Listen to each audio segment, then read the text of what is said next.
Hey, I'm Pops. Sam and Twitch. I know. Why, Pops? What are you? Listen, Bendis wasn't always terrible. And he had interest. I got to be honest, Sam and Twitch to me still seems like this great TV show adaptation. I mean, I literally can see episode after episode playing out so far. Like, I did a video, I talked about the first few episodes, I talked about a standalone issue. I was like, this is good. And then they do this one, which is shift gear. It's called Witchcraft. It's a 3-story arc story, again, with our two main characters. What I did like about this was the fact that, let me go back to issue number 10. What I did like about this is it really is very self-aware of the world they're in. So they have a quick opening with the witches, but I want to get to where Sam is. This is a murder sequence, and they cut the backstory, and you have Sam. So Sam wrote a book. He and Twitch are sort of like local heroes for solving the crime, being the detectives to unearth this huge, ongoing serial killer massacre stuff. They didn't really even talk too much or really even address like some of the supernatural elements that are going on because they are in the Spawn universe. They're more aware of it than the other characters in their story. So when Spawn showed up in that, he basically just told him to F off. We don't have time for you right now. We're dealing with this problem. So the fact that we're going to do an issue or a little story arc about witchcraft is interesting because it seemed like it would totally work and that people would misconstrue witchcraft as the sort of like the byproducts of things that are going on in the Spawn universe. But that's not the case. So I love the fact that Sam is doing his tour for his book, and then you have Twitch, who is now, there was a dramatic moment in that story arc about his wife leaving. So it's him with the medical examiner, and she's like the uber nerdy girl. I don't know that I cared for how this was drawn, by the way, and all of the dialogue and stuff is the same.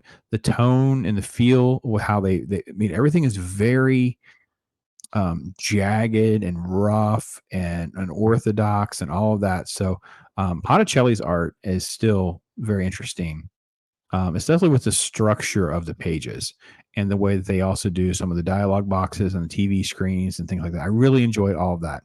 Now, I will say this, though, that some of the details over the course of these 3 issues or 4 issues is not as good as the first part.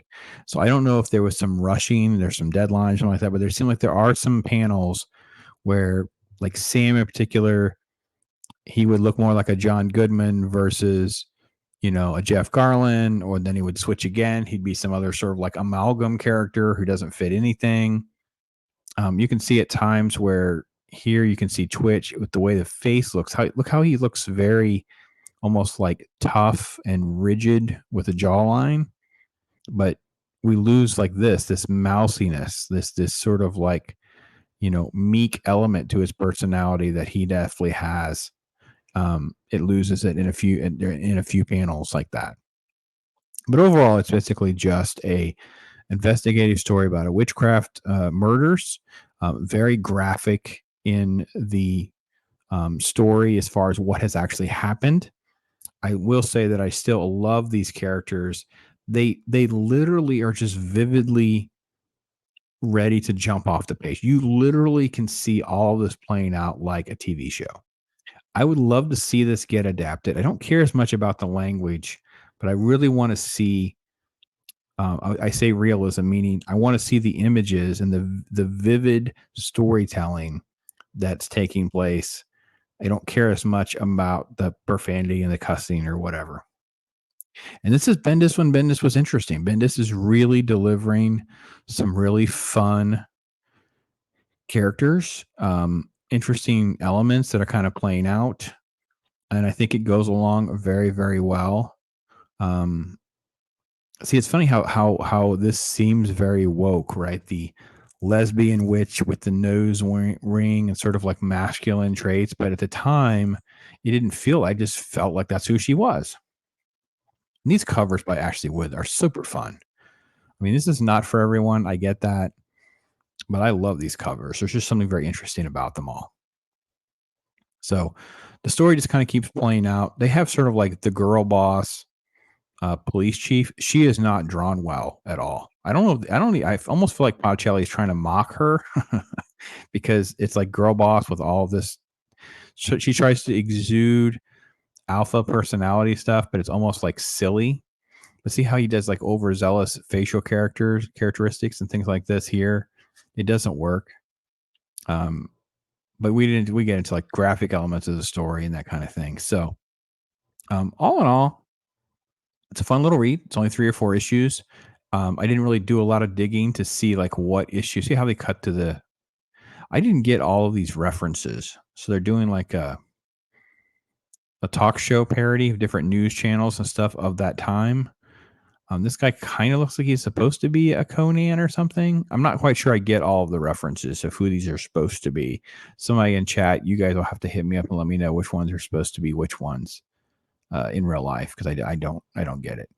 But I love this. I thought there are moments where you can just kind of pause and savor the story, savor the moment, savor the art. You can see what comic book art, and I say the genre, the art of it, the art of storytelling through this media is and should be. In something very simple. It's not a knock your socks off kind of story, but it feels very grounded. If you love like anything that's like real crime, if you love sort of like that type of detective work, I don't know that this has a great payoff because you spend so much time in the real world with like the New York PD stuff that you lose sight that we're in the Spawn universe, because this is set in the Spawn universe, right? They know Spawn, they've interacted with Spawn. Okay. So the ending almost feels like a reach. So I can't give Bendis a total credit, but I can't fault him either, because it's not because it's implausible in the universe it's in. It's because he's grounded us so much in the grittiness of like the pavement of police officers in this world solving this crime, that the supernatural elements or things that could be beyond our scope felt like out of place. It didn't feel quite right, but I enjoyed it. I would reread all of these issues to this point. I'm going to continue doing these. I know these are and these are super cheap, guys. You should be able to find these in dollar bins.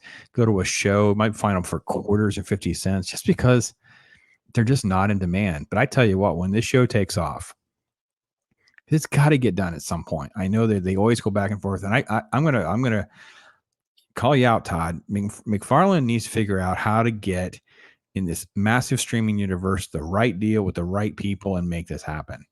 It just seems like a no-brainer. I can't believe we have True Detective guy who's going on what? Is he doing like the Green Lantern or something? Or what is he doing? He's doing one of the Project Blade. I'm like, oh, no, this is the show we should be doing. This is the show they should be doing. So anyway, that's my take on it.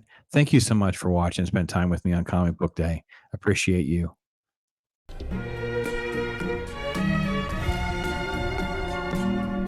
Yeah. Right?